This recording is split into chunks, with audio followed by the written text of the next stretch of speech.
This is something that motivates me, and I want to tell my story and get it out there and speak on stages. For you out there listening, find something that drives you. Find something that you wake up passionate and inspired about, but find something that ignites you, your inner fire, your inner drive, and wake up every single day with that fuel.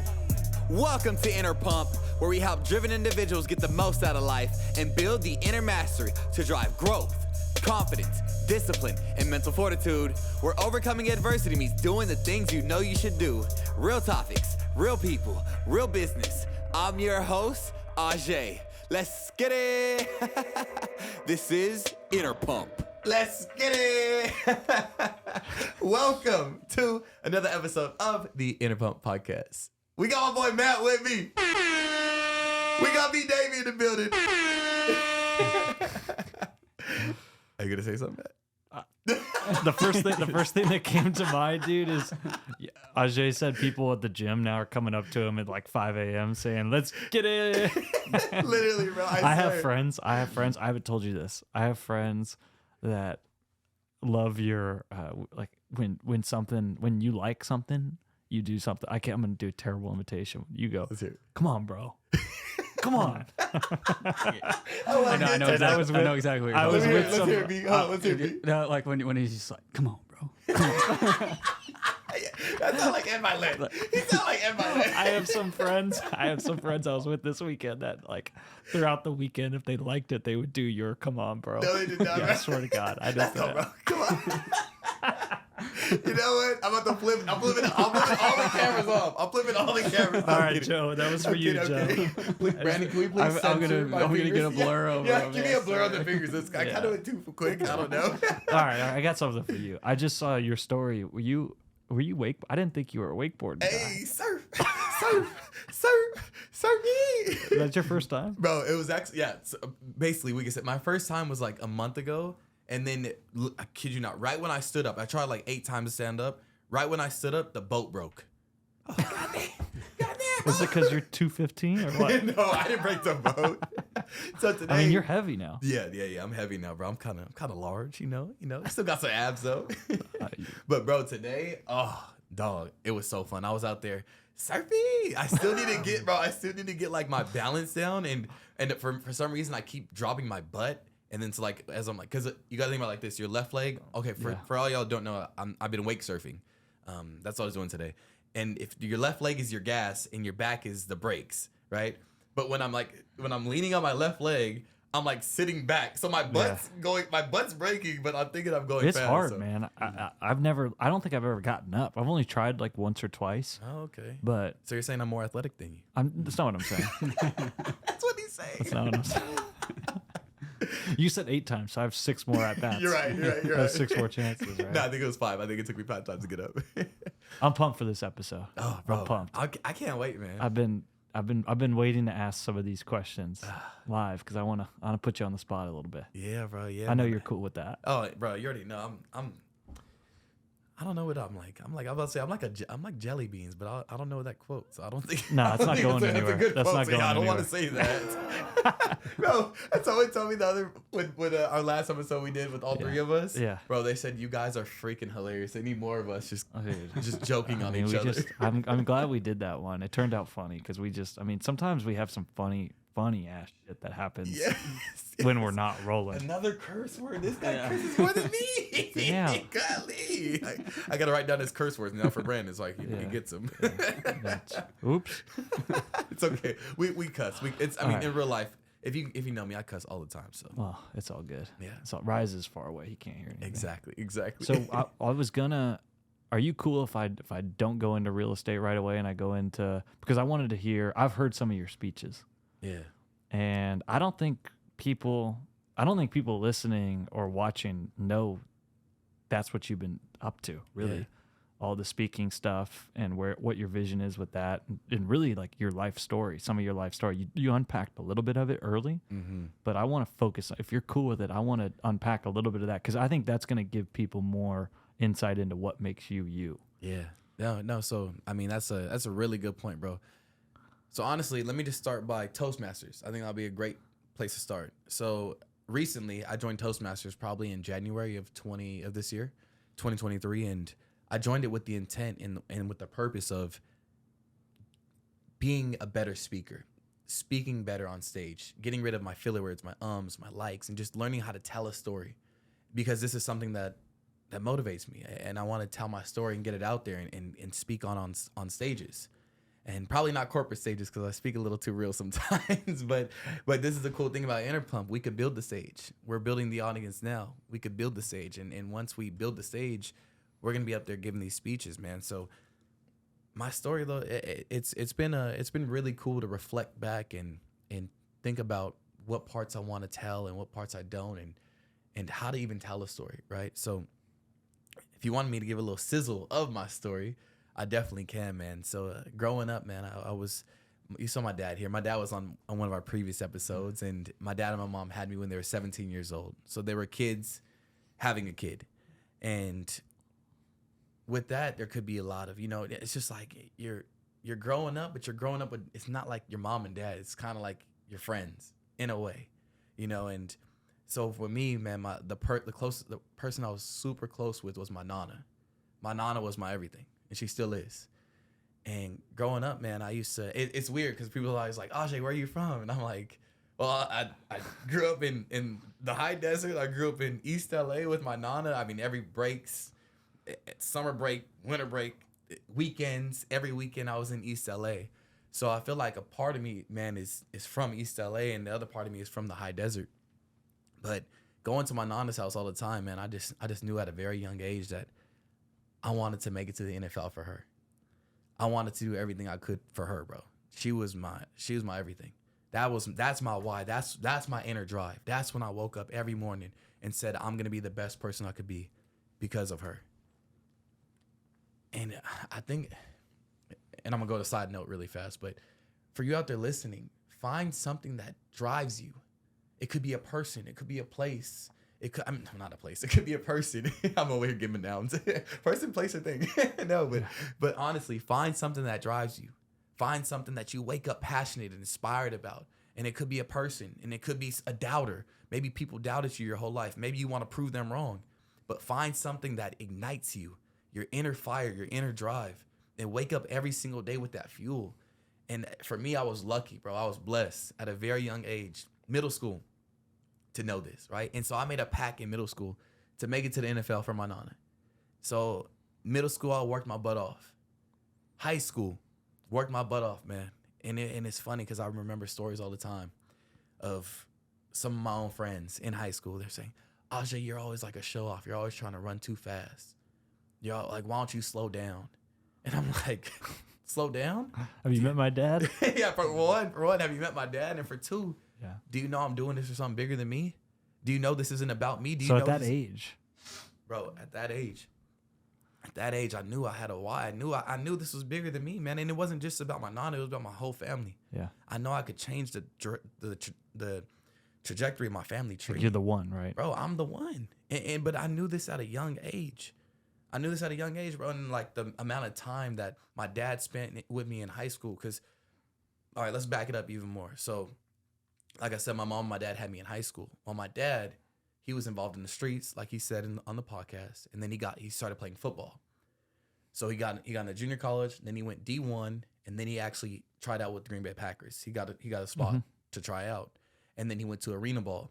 So growing up, I always had my dad calling me, but he was present, but as he said in the other podcast, he was chasing his dreams too. He was growing up. Exactly, he was growing up, man. So every weekend I was with my nana, right? And I remember my dad said in the podcast, that one time that I said I wanted to be a gangster, Yeah. and he whooped me. Your...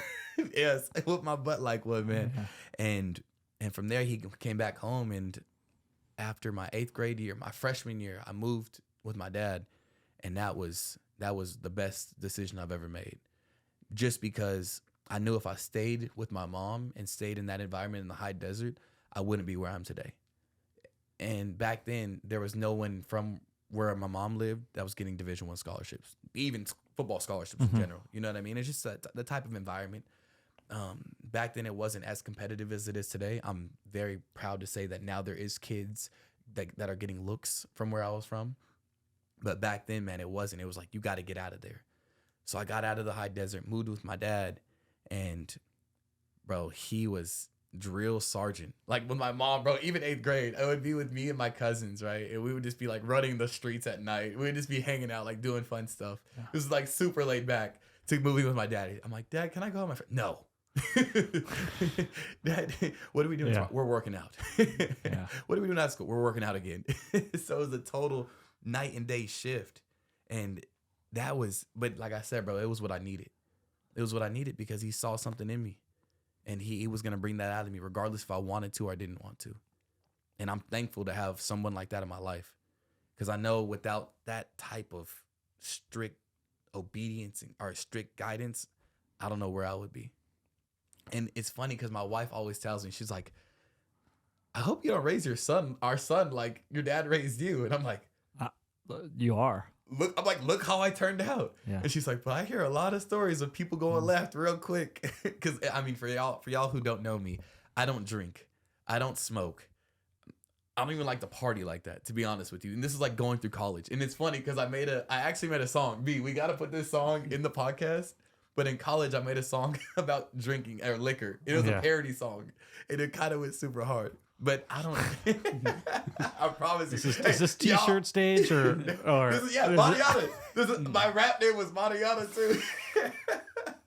These chapters are wild. Man, yes, man. Can't skip steps. We're getting ahead of the story, but all that to say is, without my dad guiding me in the right direction, man, I don't know where I'd be. How has that why changed? Right? Is it because I think it's changed for you. Oh, for sure. From your nana to. Yeah. Where is it now? So yeah, that's a great question, Matt. So my why has changed. I'm jumping around. I didn't prepare you for that one. No, you're good. No, you're good. You honestly didn't prepare me for much. But my why has changed. And the reason why it has changed is because as you get older, you start to evolve more, right? So my nana is still a part of my why, but Rise is not my why, right?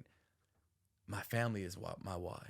And that's honestly, it's even a bigger part. But honestly, if I'm thinking about it, my bigger why now is the people that are relying on me in the future to fulfill who God has called me to be. And that, bro, thinking about it like that is a total mindset shift. Because it's like, if you really think about it, bro, people, even you, Matt, people are relying on you right now to make the decisions you're going to make so you could free them from the from the chains that they're in right now. Think about that, bro. Think about in the future, you are going to speak life into somebody at commit. You're going to speak life into somebody at whatever you're doing, and you're going to allow them to free the chains that they were in. You're going to allow them to see life differently. And something about that, oh man, you can't buy that. You can't buy that. You can't buy helping someone out. You can't buy changing someone's life trajectory. Well, I want to get into real estate in a little bit, but I want to stay there because I think that's your superpower. Yeah. It's energy, it's genuine belief in people. It's your ability to, it's like you almost have like this career compass for people. Like you're really good at finding talent and caring for it and exercising it and elevating that out of people. Like you see stuff people don't have in themselves. Yeah. And I think there's something there for you that is, it transcends just a certain industry that I think your speaking is going to take off because of that. It's you. The message is good, but I think it's a lot of you. Yeah. And just, I think you genuinely want to help people. No, I really do, bro. If I could just do that full time, like I love real estate, but if I could pour into people 24/7, dude, that's what lights me up, man. But let me finish my story really fast because I didn't get to the main part of my story that I want to get to, and then we'll come back to this. So let's remember this. But okay, so I'm in high school now, right? And I remember, bro, I'm working so hard, and it's my junior year, and I don't have any offers. And you know, junior year, everyone, it's prime time. It's prime time, man. I'm seeing all these other guys getting offers that I know, worst feeling, bro, that I know I'm better than, that I know I'm faster than, that I know I'm bigger than, and that I know I could cover better than. And I'm seeing these guys getting offers, and I'm like, man, what's going on? What is going on? Why am I not getting these offers like these people are? Why am I not getting these looks like these people are? I'm going to every 7-on-7 tournament, and I'm shutting these top 4-star, 5-star receivers down. and I'm not getting the offers that I should be getting. But you know what? I was like, you know what? That's cool. I'm gonna work my ass off.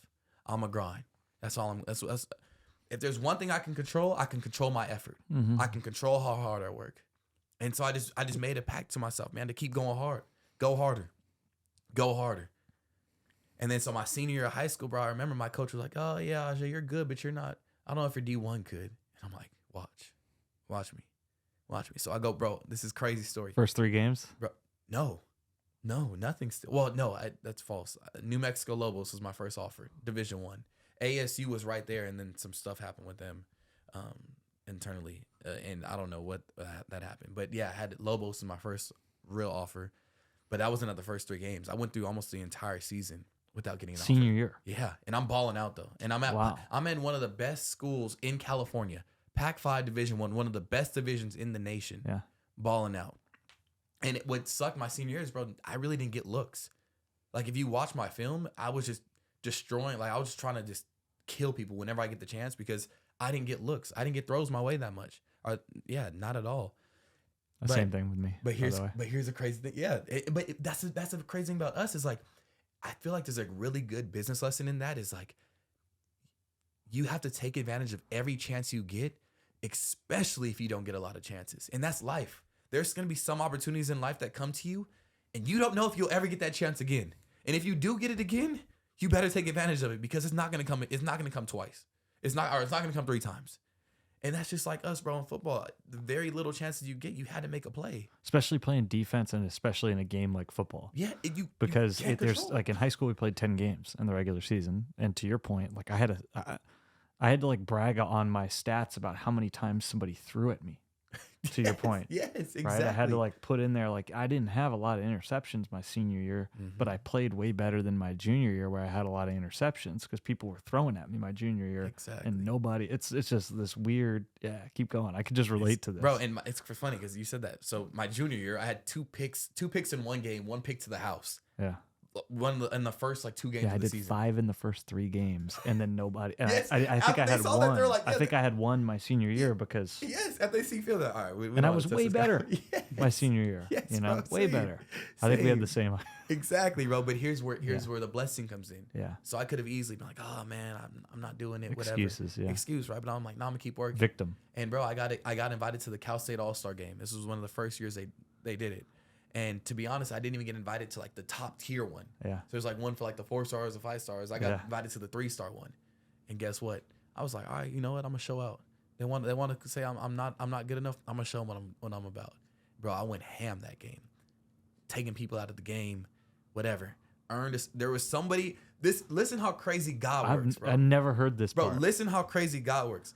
There is a man in the freaking crowd, see me going hard, calls up a coach from SMU, is like, hey, you need to get this guy. Next week, I get SMU calling my phone. Don't even know where SMU is, to be honest with you. I'm like, hello? Like, hey, we heard you're a baller. We want to get you up here. We want to offer you a full ride scholarship. And bro, get up there February, and I'm like, all right, this is a place I want to be at. This is a place I want to be. So accept the scholarship to SMU, bro. Prove my doubters wrong again and again and again, bro. It's just that's what life's gonna be, man. And I'm glad that I had so many people doubting me my whole life, because that's, bro, even right now I could tap into that energy. And people don't understand how how valuable that is. Yeah. People think like, oh, I was born in the worst circumstance. Oh, this happened to me. Oh, this happened to me. It's like, yes, good. Yeah, say it again. Use that shit. Use everything they freaking put against you. Use it to your advantage.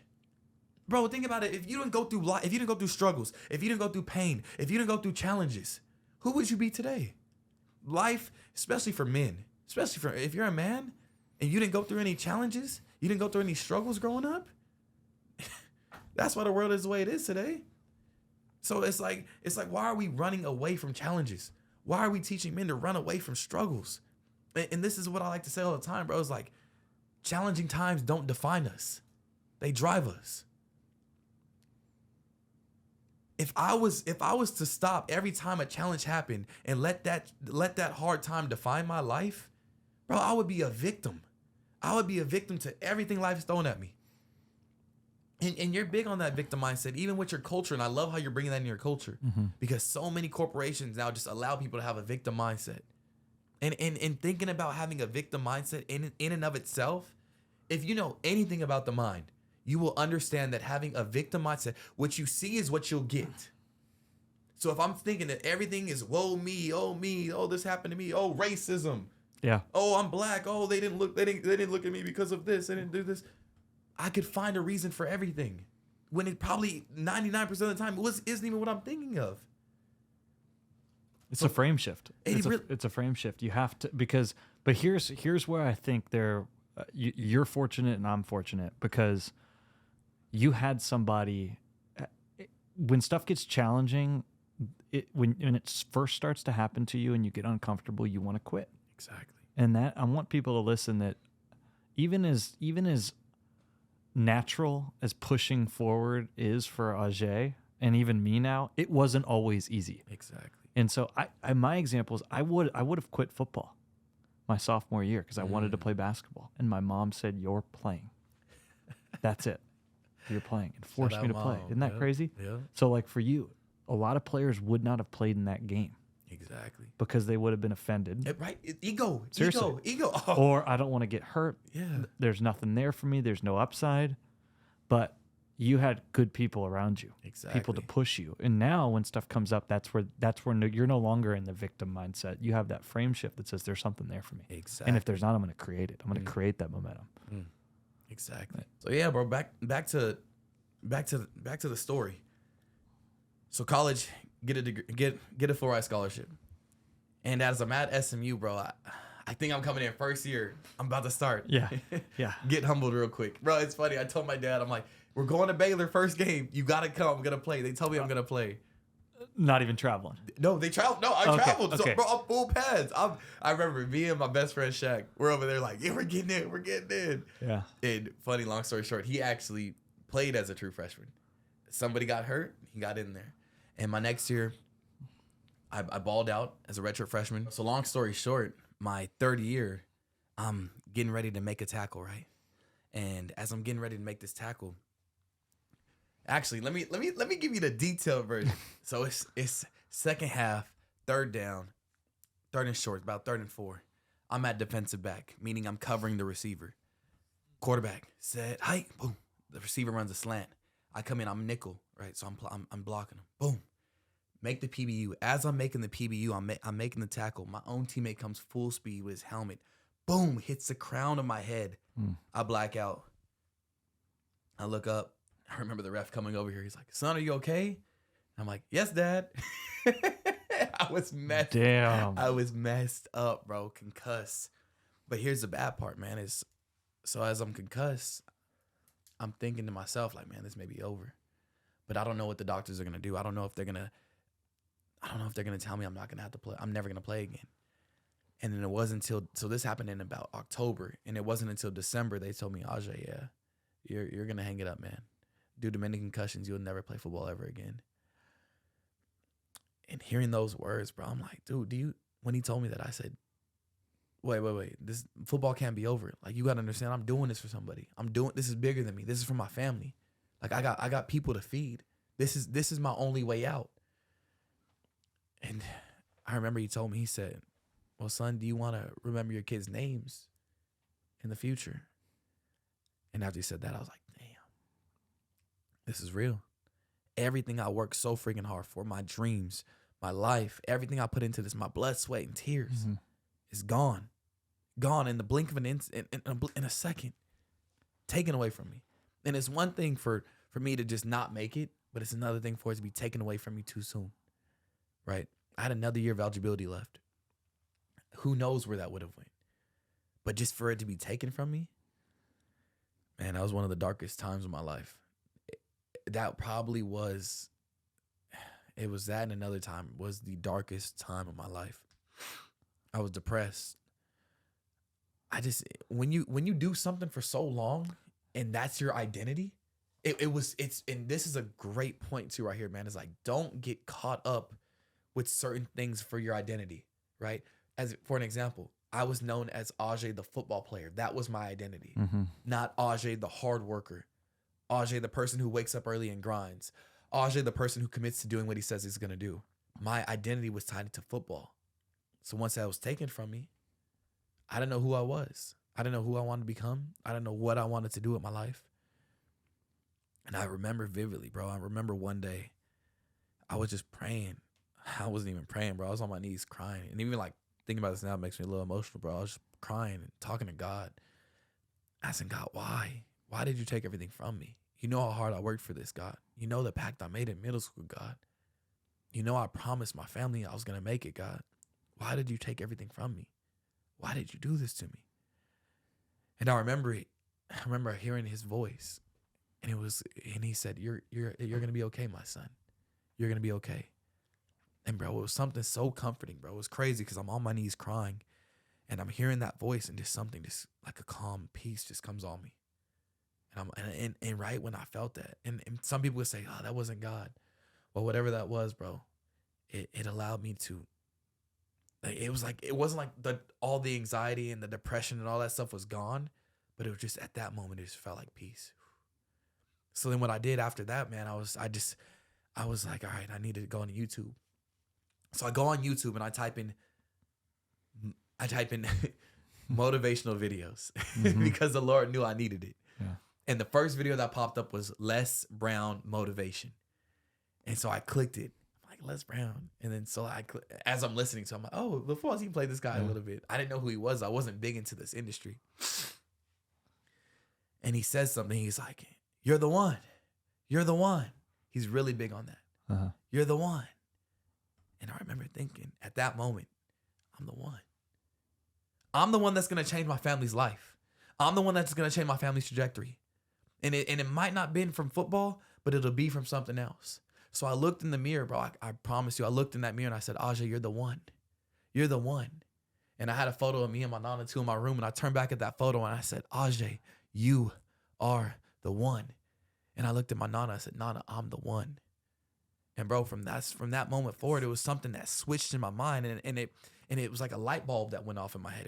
It said, you could use the same principles and skills you learned in football and apply them to the real world, and make the real world your playing field.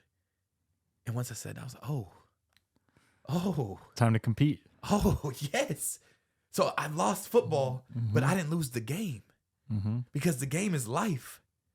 And what, bro? I'm telling you, light bulb. And this is a big thing that I see with football players that graduate and don't make it to the NFL, collegiate football players, is that they just get stagnant. They lose their routine. They lose what got them to competing at a high level. And I told myself, I looked at myself too. I was a little bit overweight. I was like, never again. Never again. So that's why when people see me now, they're like, damn, Ajee, why you still lift like you could still play? I said, because I never lost it. Yep. Never lost it. Never got out of shape. Come on, never got it, bro. Yeah. I got out of shape for a brief second. Yeah. When those months after when the doctor said I couldn't play, I was just eating, not working out. Yeah. I couldn't work out. Yeah. For my head. But after that, bro, I was like, I'm never not getting out. No. This is who I am. And bro, I'm using the same principles that football taught me, and I'm dominating this world. I will dominate. This is what pisses me off. Hearing football players saying that, oh, we're at a disadvantage because we're playing football, and the other people, they get all these internships and they get all this free time. It's like, bro, do you not understand the skills and the principles that we built? Who do you think's out there in 110-degree heat working out? Who signs up voluntarily to wake up at 4:30 a.m. in college? And when we played, we didn't get paid. No, anything. Literally, we had $0. Yeah. We got our education paid for. Bro, it's like I made a list of everything that football taught me. And I was blessed, bro. Blessed to have great college coaches. Great coaches. Use everything that my dad taught me. Use everything that the college coaches taught me. And I just treated life like it was my playing field. And I still do to this day. Bro, there's still a score. I know Simon Sinek is going to get mad at me because it's the infinite games. And I know life is the game, but there's a score. And you got to keep track. And you got to compete every damn day. And you got to win. That's it. I can tell I didn't know this fully until I knew you a lot better, but you just get obsessed with something new there's always something new that you're in. Yeah. And when you get in, you don't just dabble with it. No, that's true. When did that start? That's a great question, bro, because I've always been obsessive. And I thank God and my family, really my dad, for making sure I didn't get obsessed with the wrong things. Because I look at people on the streets. Because you have that tendency. Right? Yeah. Right, bro. And it's the same thing. Yeah. The same way somebody's addicted Either to go drugs. right or go left. Bro, the same way Yeah. someone's addicted to drugs is like me addicted to personal excellence, personal achievement, personal growth. I'm just blessed to be addicted to the right stuff. So I laugh too when people are like, you work too hard, or I see these posts like, oh, you're gonna grind too hard. You're gonna burn out? Yeah, it's like, do you know I love this shit? Do you know I signed up for this shit? You know on a Sunday what I'm doing? Like, I'm grinding 24/7. And it's like, oh, this grind 24 balance. What is balance? What the hell is balance? Honestly, what does balance mean? Because anyone that's achieved anything worthwhile has zero balance. I'll tell you that right now. If you want to be obsessive in your business, if you want to win, throw balance out the damn window. When people want to come to you and say, oh, but you need to balance more, you need to tell them, I'm winning. My goal is to win. My goal isn't to be mediocre. I didn't sign my life up to be mediocre. I didn't start a business, start a company so it could just be mediocre. I came to win. So I'm tired of this balance, bro. I'm tired of this stuff that people always talk about. And another thing too, bro, and I'm sorry I'm going off right now, but this is like, bro, this is what gets me fired up. It's like when you hear people talk about they work so hard, they grind so hard, but it's all talk. Because if you follow them for a day and you see what they actually do, they might talk like they grind hard. They might make it seem like on Instagram like they grind hard. But when you actually follow them, it's like, oh, so you spent 8 hours on your phone today, and that wasn't for business. Yeah. Oh, so you didn't work out at 5 a.m. or 6 p.m., whatever. You didn't work out at all. Oh, so you just all talk. Oh, I think everybody wants to win. They just don't know how. That's what sports will teach you. Exactly. Because I bet you got smacked by Baylor in that game. Oh, we did. You guys know we got smacked over and over again. So I don't expect to win just because I put in the work. Yeah. So that's a cool part about playing sport, right? Yeah, is exactly. Like it just I don't expect that trade. I just work hard, and I'm going to continue to work harder. Hopefully, continue to separate myself. Question on real estate. I'm curious because I've never asked you this question. Leadership wise, like you're gonna compete. I know there's other businesses that you're competing with in the development space, but I'm always curious because we've done some renos on our house, and I think a lot of people can relate to this that have done any type of work. The subcontractor space is just it's just people management to the fullest, but they don't have skin in your game necessarily. So how do you personally ensure that your standard is across the 5 or 6 or 7 or 8 or 9, 10 vendors that are representing you in a subcontracting capacity? Yeah. So a big thing that I learned, bro, is you need to get professional opinions on certain things and how to apply certain tactics, right? Because you could hire a subcontractor and they can make it seem like they know what they're doing. They're an expert. And you look at their work and like, this is shit. Like this is not how it's supposed to be done. But the only way you tell them that is you have to know how things should be done. And in the real estate world, bro, things are always evolving. They're always changing. But a big thing for me, bro, is just like you sell them a vision, your company. I have to sell my subcontractors a vision, right? And they have to know like, yo, we're gonna grow into this huge company, and I want to bring you with me. You're a part of it. Yes. And if I win, you win. Exactly. So instead of like, and I've had idiot contractors where they're just like so short-sighted, and they just want to get over me right now, and not knowing that, hey, okay, well, you just missed out. I'm gonna do 100 more projects. You just missed out on 20 seasons. Yeah. So you get your little $20,000 that you screwed me over now, and you just missed out on $2 million, $10 million. So you get that a lot too, man. It's just this world, this construction world is is like that, bro. There's a short supply of people. Not many people, especially young adults, want to do this, want to get in this business, get in this trade. let me put it like this: the amount of contracting license is just getting lower and lower year over year. Which means pretty soon there's going to be a short few people that are going to control the market, and they're just going to start setting prices of anything. Because, hey, when your toilet goes out or you need some help with your electrical, hey, they're going to set the price. Yeah. But yeah, bro, it's just selling the vision, really selling the vision, and really And believing. you're there though. Like Oh. I see it on your story all the time. Like you're on site. Yeah, so It goes back to the inspecting what to expect piece. Exactly. Like you're there. You don't just set the standard and check back in a year.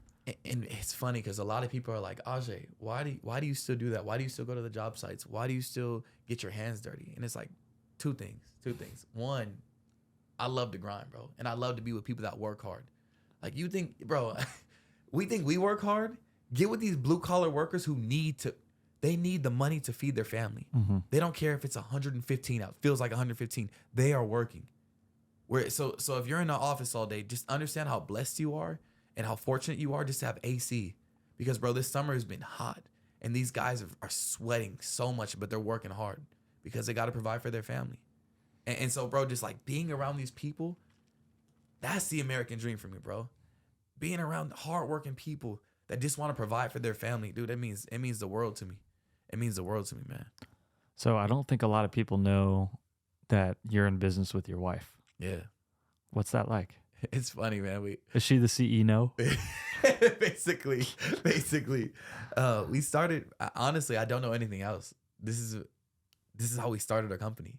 We started it with she's the interior designer. That's cool. And I run the leadership construction side, and we merged, bro. And it's funny, man. I mean, you get in the arguments. I think now since we have a baby, we realize that it's probably best to not continue to just get like work together per se. I mean, we could still work together, but dude, when we didn't have a baby, like we could just like argue about this or talk about work at 8 p.m. But like now it's like, why are we still talking about work? Like we want to be with Rise. We want to be with our kid. Yeah. So I guess once you can get that, it's just different. Yeah, it's just different, bro. It's just different. We kind of want to like scale it back some. But yeah, man, it's been fun though. It's been fun. I wouldn't want it any other way.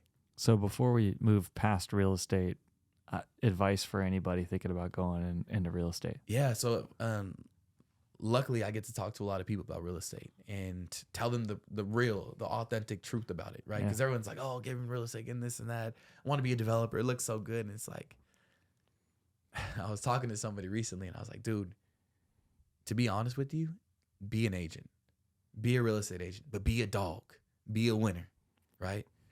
And the reason why I say that is because I love where this is going. you got to understand, the liability that it takes to be a developer, right? So for one, listen to this. Okay, I'm gonna give you these things. Developer, right? His liability is you're raising funds, so you got to have skin in the game. Upfront capital, and you got to have skin in the game. Mm-hmm. Your investors got skin in the game, right? So your liability is the money aspect. Your builder, his liability is the building, right? So he has liability with building the product. So if there's anything that goes wrong with the house, and I'm telling you, over 50 plus hands touch a house. So it's not that hard for one thing to go wrong. I know one building, kid you not, a piece of caulking. Caulking is just basically like a bead. Would touch one pipe, cause water damage to go through the entire building. Caulking. That's the margin of error I'm talking about. So a builder has that liability. Guess what the liability me as an agent has? Losing the listing. Come on. So I was telling him like, bro, and I was giving him the numbers. This is how much the investor will make. This is how much I'm going to make. This is how much the builder fee is. And this is how much the agent makes. Now, given all that information that I've given you, which one would you go after? And he was like, wait, you're telling me if I'm an agent, I make this much money for the deal and an investor invests this much? I mean, I think the math is not well, a lot of people don't know about it, but everybody wants to be a realtor. Exactly. And so that's your trade-off, right? Mm-hmm. Not everybody's willing to take the risk that you're willing to take on the front end, which means more opportunity. Exactly. For realtors, I mean, it is there might be more realtors than any other profession in the country. I agree. And so, but to me, that's an opportunity. I'm just going to be better than them. It's got to be a dog. Right. Right, And I'm yeah. saying that lightly, as my mom. Your is mom's a a savage. beast. Yeah, exactly. Yeah, she's just going to outwork people, and it has worked. And see, and for if her. I could have done it over again, I would have taken my being a real estate agent much more serious because I'm licensed. Mhm. I'm licensed in the state of Texas, but I only do it for my own deals. So I only do it to surf the MLS to save the 3%. not to necessarily save. I mean, bro, I'm a salesman. Yeah. I'm a salesman. That's what I do. Yeah, I you got should too be much- front. I got too much charisma. I know what, bro. I've been a part of the whole building process from the ground up. Why don't I sell it? Exactly. Yeah. Exactly. Right. So, and it's not even about that, bro, because I've sold other houses too to my friends, just like helping them out. But I would have went way harder on being a real estate agent in the front end. Well, because it's uncapped. Exactly. And so that's what I loved about that's why I can't get out of that game. Right. There's a scoreboard too. It's the same thing, right? I love Mhm. the fact that I could be like, well, what did you do this year and what did I do? Exactly. Right. And then you don't actually have to say that because they know it. They feel it. Mm-hmm. So you don't have to get into the I'm better than that person, but just look. Yep. I don't have to tell you. You Results see speak it. for themselves. You Come see on, it, right? come You on. feel it. Yeah. But outside of real estate, just more broadly, you're super vocal. I know you're going to get more vocal, Yeah. but you're super vocal with me. Well, partly because I see you a lot. Yeah. Yeah. But what are you most proud of that you've kind of you stick your neck out on the line a lot, Yeah. and you get a lot of beef for it publicly I do. and privately. I do. What? And some of it's from me, not a lot. But some of it, Yeah. Yeah. I chirp you. I mean, we don't have to agree on everything. Yeah. So what are you most proud of sticking your neck out on the line for? Man. I know that's a heavy one. Yeah. Yeah. Because for all the y'all who don't follow me, Ajee keeps receipts. yeah, I keep a lot of receipts, man. I keep a lot of receipts. Shout out to Coach Prime. But man, for me, I guess one of the biggest things, bro, and I got so much flack on this, was during COVID, 2020. What's COVID? Yeah, what is that? What is that now? But man, it was just seeing, like, and honestly, if you go on my Instagram, bro, and you go back, I was like, yo, y'all need to stay inside. Like, we need to do whatever. And then as they started doing more and more stuff, I'm like, wait, but why are you trying to make me take something that I'm a young, healthy adult? I have no comorbidities. I'm in great shape. Why are you trying to force me to get something that I don't want to take? And like, I'm already in the biohacking world. Like, I got a hyperbaric chamber. I got a freaking infrared sauna. I gotta stare at it. I know. I have all this stuff that I already do. It's like, yo, I'm not doing that. And to see that some people were trying to force this on me and not allow me into their businesses and not allow me to dine into a restaurant. Bro, I had a very strong stance against this. And honestly, a lot of people at the time, they were like, Ajee, why are you risking this? Why are you risking this with your company? Why are you? And I told him this. I said, you know what? I said, when I have a kid in the future and he's going to look back at history and he's going to say, Daddy, what side of history were you on? Were you trying to force people to take something to dine into your restaurant or to go into your business? I'm going to say, no. Your dad stood strong. Your dad was he lost a lot of followers. He lost a lot of friends. He even lost some family members because he spoke up, because he was vocal. And this is the thing, bro, is like, people want to think I'm some right-wing conspiracy theorist. It's like, bro, I'm not even that. Like, I don't even care about right versus left. All I care about is freaking just being common sense and being an actual man and standing up on principles. That's the thing about me, bro. It's like, it's so misunderstood. It's like people think I'm just some crazy person or like, I'm just saying what a majority of people think. What you're thinking right now, I say it out loud. And if more of us would have speak up, we wouldn't be living in this type of environment we're living in now. But instead, we have this small minority of people controlling everything, bro. And it just getting me so frustrated, man. But I'm so proud of myself, bro. And I look back now and I'm like, I was on the right side of history. Kudos, Ajee. I think about that a Kudos. lot, actually. Really? Yeah, because dude, it was uncomfortable the amount you were posting. Right? Right. About Where it. even you were probably During- like, why are you doing Well, this? it took a lot of it was really risky to be vocal. Yeah. I think you're right that a lot of people felt that way, Mm-hmm. but most people didn't put it in writing Yeah. and didn't put it in writing every single day. Or I'm exaggerating, but multiple times a week. Oh, for sure. It was consistent. So I mean, Well, bro, I'll say it, something went off on me, man, and that just led me into another thing to where it's like, what else are they lying to us on? Or what else are they not telling us the truth on? And when I say them, I mean the government in general, the people out there that have the global control. And bro, that just really woke me up to a lot of society's issues that I see that aren't really all what they're trying to make it out to be. last thing on anything on real estate that you want to get into? Because I want to go somewhere else. Yeah, I think with just the real estate thing, man, is if you want to get into real estate, just understand that real estate is cyclical, just like anything else in life. And there will be great times, there will be down times, but at the end of the day, over time, history has shown that real estate just continues to go up. Let's play the long game. Exactly. Yeah, real estate's a long game. People think you're gonna get rich quick on real estate. It's like, if anyone's telling you get rich quick in real estate in the same sentence, run. Do not listen to these people. I promise you. So you got the inner pump tee on. Yeah. You teased something last episode. You told me about it, but you haven't told anybody at least you haven't talked about it on the pod. So you went to California last week. Somehow you made it with the near miss on the plane. Yeah. I know. I was scared. That's what you talked about. But what's next? What's next phase of Inner Pump? Yeah, man. So hey, I was supposed to do that. I think that's your first time doing it, bro. I'm right next to it. I got happy fingers. I know, man.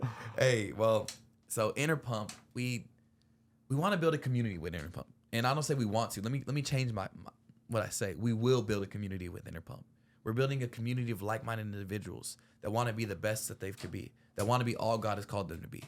And with this, we understand that there's other revenues that we could be capitalizing on. And we're already in the fitness industry, big time.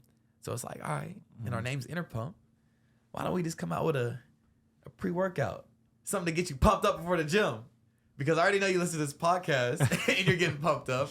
So we need to give you something else to stay pumped. So yeah, man. So you are hearing it here first. Inner Pump will be coming out with some supplements. Stay tuned, because they're about to be fire, baby. I'm definitely going to be consuming a lot of Inner Pump. Oh, for sure. Bro, you're a part of Inner Pump. So 10 years from now, Yeah. what's Ajee looking like? Man, I ponder this a lot, man. I ponder this a lot because I've been in your bathroom, Yeah. but there's a lot of Yeah, pause. there's a lot of sticky notes and vision stuff, Yeah. and Yeah. unpack some of that. Yeah, man. So 10 years from now, bro, I will be one of the biggest influential voices in the industry, in the nation, bro. And this is a path that I know that God has put in my heart, and which is why I'm starting to post more things of just me speaking my mind, me speaking real. But ultimately, it's all about allowing people to be all who they've called to be, who to be all who God has called them to be. And that's just really what my mission is, man. And like, it's funny because we're brand builders, right? We always have a message. And my message is knowing that you will. And I want to install that in others. I want people to know that they will. Not know that they can. I want them to know they will. They will do it. Like you, when you started your business, I wanted you to know that you will start that business. Brandon, I want you to know you will start that business. That's what I want to impart in other people. And that's what gives me, bro. Yeah, you could tell. You're lighting up. Yeah. I could have $10 billion and it still won't equate to changing people's lives. It still won't equate to people coming up to me and be like, man, Ajee, I wouldn't be here without you. I want to be what Les Brown was to me.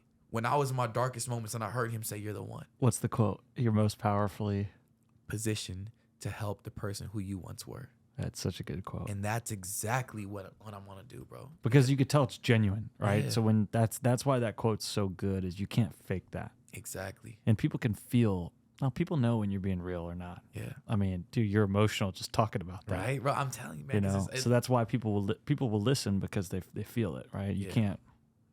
Not gonna listen to somebody that hasn't been through it. You know, man, it just lights me up, bro. I just can't explain. I can't explain the happiness. It's like giving. People take this for granted so much, bro. It's like giving is the real key to life. And find what you want to give, right? Some people give money. That's cool. For me, I want to give I want to call it wisdom, but I just want to give a piece of me to them. I want to give this, whatever gift that God has given me, this gift of belief, this gift of confidence, this gift of knowing that I am going to be something. I want to give that to others. And that's why, bro, and that's another reason why I go so hard with the stuff I go so hard with, is because you know that there's a group of people out there telling young black kids right now, to this day, that they will never be anything in life because of the color of their skin. They are telling them right now that they are oppressed. They're telling them right now that they are victims. They are doing a disservice to our youth. I will tell that to you right now, and I will get in your head. And depending on the type of person you are, I know like who you are. You're gonna take that and be like, okay, watch me. But if you didn't have that confidence already, if you were already down, if you're already low, and I told that to you, you think that's gonna help your life out? You think that's gonna be a net positive for the world? No, it's not. So that's why I have to speak up, bro. And it's like, if I lose friends by speaking up, fine, I lose friends. But what I will not do is I will not be a coward anymore. What I will not do is not fulfill who God has put me on this earth, bro. And he has told me to speak up. He has told me to be courageous. He has told me to be fearful. Because right now there's so many things that's going on. And that I understand, like, it's not everyone's place. It's not every man's place to speak up on this. But I have been blessed. I've been blessed to be able to speak on these issues. Versus someone like you, I don't expect, for one, you probably don't get fired up like I do about these issues, right? And for two, you're on a different trajectory, which is okay. But the people who can't speak up need to speak up. Damn, man. Man, I don't want to go on a real huge rant with this, bro, but this real talk. No, I didn't want to interrupt that. I could tell, man. I could tell. I'm just so passionate, bro, about being a man, about being a masculine man, about fulfilling my duties in life, about leadership, about leading the family, about leading the household. And it's not even about, oh man, no, it's not even about that. It's just about who God is. I am strong. I'm not saying women aren't like that, bro, but I'm just saying God has made us males to be a certain type of person. And when we have our society taking these men and they don't want them to be men anymore, really makes you think, why are we doing this? Why? And bro, that's just another thing that gets me so frustrated, man. And that's honestly, if I had to pick one target audience, it would be to men, young men. I would want to talk out. That's my target audience, because I want to build the next leaders of men. I want to be a builder of men. And I know I'm still so young. Yeah. But that's what fires me up. So you asked me a tough question about the trait you wish your younger self had that basically you have now. Yeah. It's a tough question that I wish I had more time to think about, because I've been thinking about it since you asked me it. Do you have any, did you want to come back? Oh, this is yours. I'll talk offline about that, but I want to hear how you would answer that.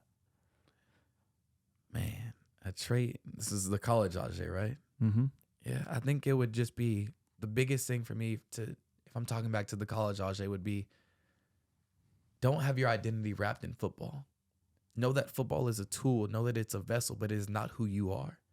You are not Ajee, the football player. Your worth doesn't come from football. Your worth comes from you. Your worth comes from your values. Your worth comes from God. And if I would have known that sooner, I was blessed, right? I was blessed to at least snap out of it quickly. You get good people around you. Exactly, right? So it didn't take me years. Yeah. It wasn't 2 years where I was depressed, right? Because think about it, like, if you're depressed and you continue that cycle and you don't have anything to get you out of that, and 2 years go down the line, bro, you're 1,000x depressed than you were when you first started, right? Because that's the only thing, it's on that feedback loop. And then another thing I would say, so that was the first thing, don't wrap your identity in this. I just got to put the second thing out there, man. It's just to be courageous. And when I say courageous, I just mean, don't worry about what other people think of you. Like, for a long time, bro, I didn't speak for the longest time because I was so worried about what other people would think of me. Right? So I was like, I'm about to grind this Getting out. Canceled. Exactly. Well, not even Oh, just not about that stuff. Not even that stuff, bro. Because just making fun of how hard you work. Exactly, right? Exactly. It was just like, because I've always had this wanting to be a speaker inside of me. And I never really took that leap. Imagine if I took this leap in when I was 23. 24. I went to a Les Brown conference when I was 24 years old, a speaking conference. It took me 5 years to really go all in with it. Not 4.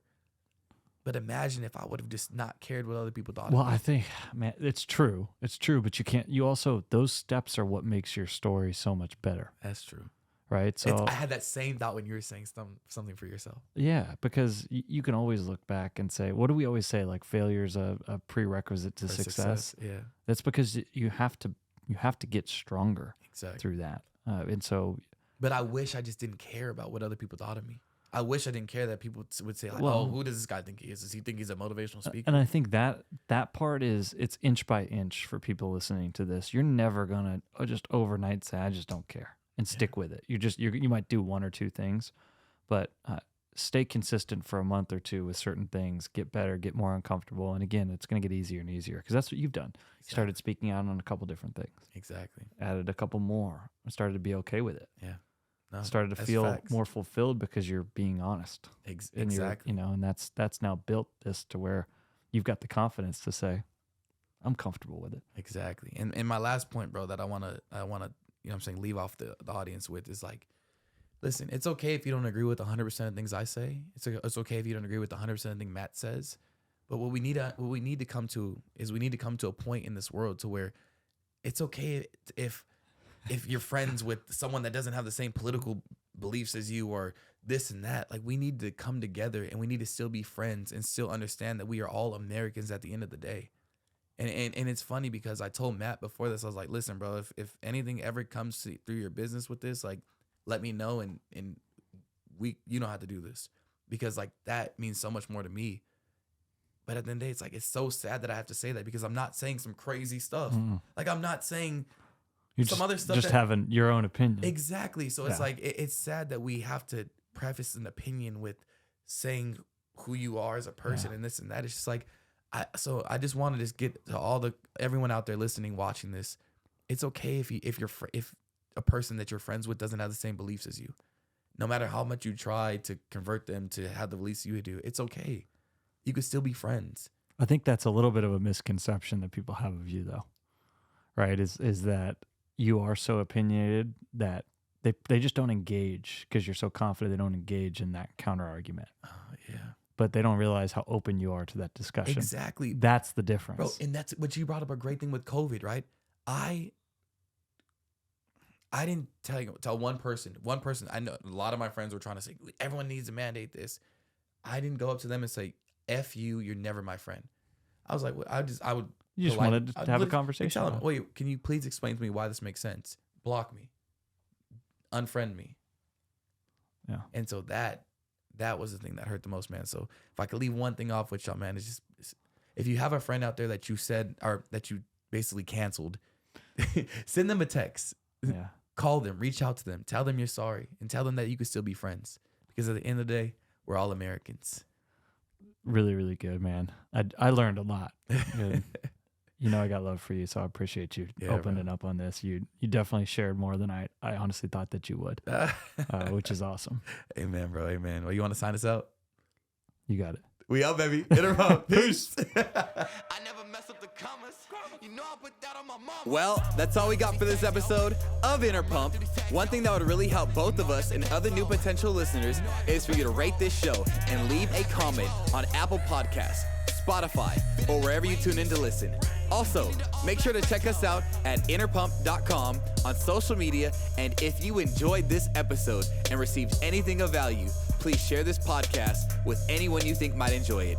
Until next time, we out, baby. Inner Pump. Peace.